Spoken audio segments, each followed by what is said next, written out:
মা গো, আমার ছুটি দিতে বল। সকাল থেকে পড়েছি যে মেলা, এখন আমি তোমার ঘরে বসে করব শুধু পড়া পড়া খেলা। তুমি বলছো দুপুর এখন সবে, না হয় যেন সত্যি হলো তাই। একদিনও কি দুপুর বেলা হলে বিকেল হলো মনে করতে নাই? আমি তো বেশ ভাবতে পারি মনে, সূর্যি ডুবে গেছে মাঠের শেষে।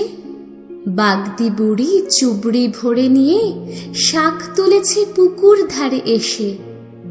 আঁধার হলো মাদার গাছের তলা, কালি হয়ে এলো দিঘির জল। হাটের থেকে সবাই এলো ফিরে, মাঠের থেকে এলো চাষির দল।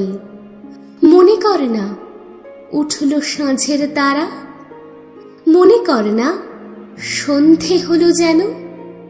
রাতের বেলা দুপুর যদি হয়, দুপুর বেলা রাত হবে না কেন?